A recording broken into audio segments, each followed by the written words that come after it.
Shalom, I'm Rabbi Stephen Sachs. You're a star, Devarim 5780. Before I begin, I'd like to thank my friend and colleague Rabbi Jeffrey Miller, whose Devar Torah I'm basing much of my sermon on. Moshe stood before Bnei Yisrael, and he proclaimed, God has made you like the Kochavei Shemayim, like the stars of the sky. Ibn Ezra points out the obvious. He says, wait a minute, Bnei Yisrael is a small people. They're not like the stars of the sky. Now, we know that 600,000 men left Mitzrayim, Egypt. Population experts will tell you if you factor in women and children, we're talking about 2.5 million people. So it's a sizable group of people, but it's still a small nation. And certainly it's not accurate to compare them to the stars in the sky. In fact, scientists estimate, and believe this or not, and this is really hard to believe, but estimate for each grain of sand, there are 10,000 stars. Absolutely unbelievable. Now, Moshe had no idea. When he was looking up in the desert, he maybe saw 1,000, 2,000, 3,000 stars. It's not like he had the Hubble telescope. So he's looking at his people and says, okay, God has made you like the stars of the heaven. But God also told Abraham he was going to make his descendants like the stars of the heaven. And God certainly knows how many stars there are up there. When he told Abraham this, Abraham must have been excited. Reminds me of being in Mitzperaman in the Negev in Israel. I remember being there, sitting with my family at night and looking up. There's no light pollution, and it was beautiful. You can see literally thousands of stars. So Abraham is there in the desert. He's looking up. He sees thousands of stars.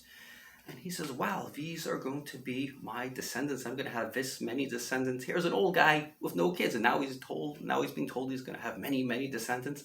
Sounds great. Of course, he's going to be happy. I mean, imagine like you win the lottery, you fill out a ticket, and then suddenly you have $2,000. Of course, you're going to be happy. But Rashi builds on this. He says that God took Abraham up above the heavens and let him look down upon the stars. And then Abraham really realized the millions upon millions of stars which are out there. And now he understands what God is telling him when he's going to have a lot of descendants. He's not going to have a couple thousand descendants. He's going to have a lot of descendants. That $2,000, your one doesn't look so impressive if you're going to win $2 million. Now he's hit the $2 million jackpot. He's going to have a lot of descendants. Now this is all very nice, but there's still an obvious problem.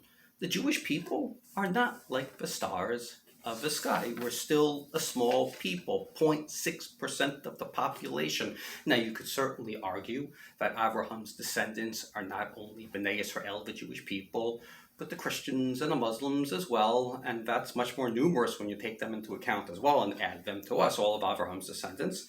But I think Rashi is really saying more than that.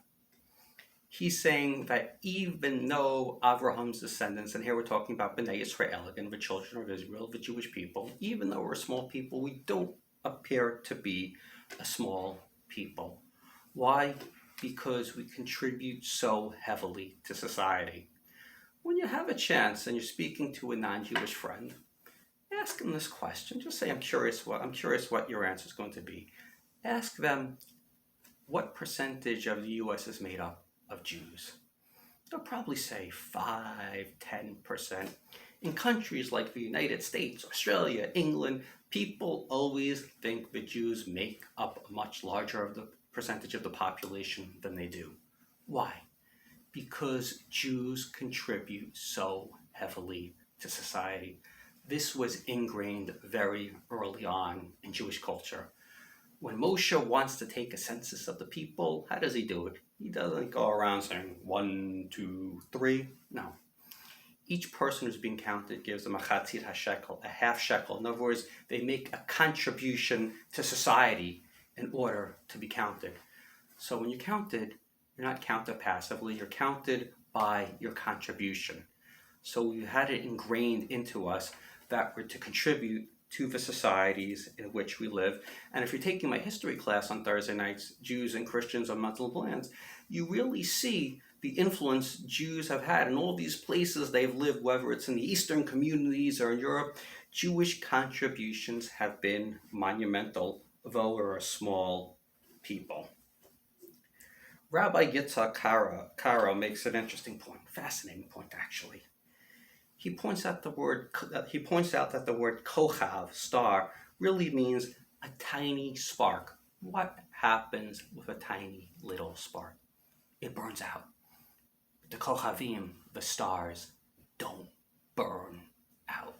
It's like the burning bush. It's like this little bush you expect to burn out, but it doesn't.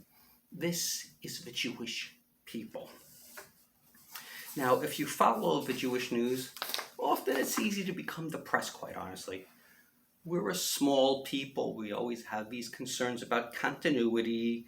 There's a lot of anti-Semitism, much more than there even was a few years ago. There's a lot of hatred directed at Medinat Yisrael, at the state of Israel. And it's easy to become depressed. When you become depressed, here's what I want you to do. Go outside on a nice clear night. Look up at the Kochavei Shemayim, the stars of the sky, and remember, that's the Jewish people. By contributing to the lands in which we live, we make ourselves bigger and shine brightly. Our job is to be an Or L'Gayim, a light unto the nations, and continue to shine. Shabbat Shalom.